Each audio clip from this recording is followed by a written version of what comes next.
सती अनुसुईया की कहानी। एक बार महर्षि नारद भगवान शंकर, विष्णु और ब्रह्मा जी से मिलने स्वर्ग लोक गए, किंतु तीनों में से किसी से उनकी भेंट नहीं हो पाए।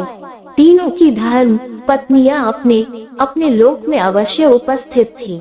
भेंट के दौरान महर्षि नारद ने यह अनुभव किया कि इन तीनों को ही अपने पतिव्रत धर्म, शील एवं सद्गुणों पर बड़ा गर्व है।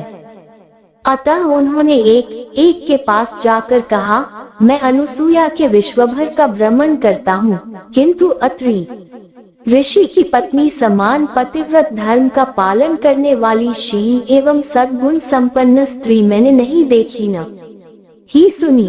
ये सुनकर पार्वती, लक्ष्मी और सावित्री को बड़ी ईर्ष्या हुई। 11 अब वे तीनों व्याकुलता से अपने पतियों के आने की प्रतीक्षा करने लगी।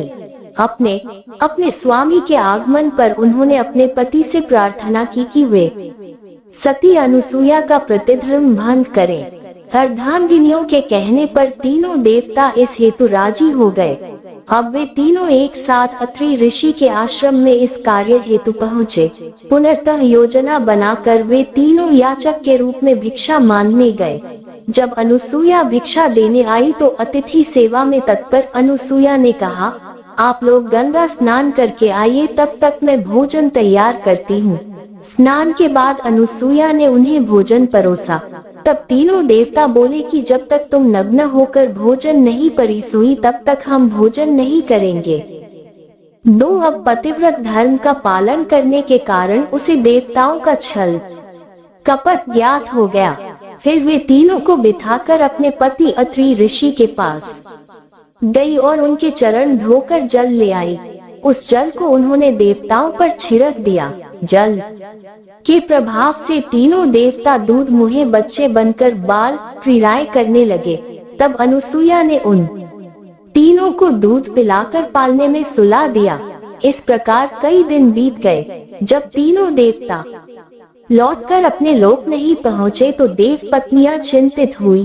फिर एक दिन नारद जी से ही उन्हें ज्ञात हुआ कि वे अत्रि ऋषि के आश्रम के आसपास देखे गए हैं। अब तीनों देवकलियां अपने पति के विषय में सती अनुसुईया से पूछने लगी। तब अनुसुईया ने पालने की ओर संकेत किया और कहा, पहचान लो। तीनों ही किसी भी प्रकार अपने पति को नहीं पहचान पाई तो हाथ जोड़कर अनुसुईया जी प्रार्थना करने लगी, हे देवी, हमें अपने पति अलग प्रदान कीजिए। देवी अनुसुईया बोली, इन्होंने मेरा दूध पिया है, अत ये मेरे बच्चे हुए। अब इन्हें किसी न किसी रूप में मेरे पास ही रहना होगा।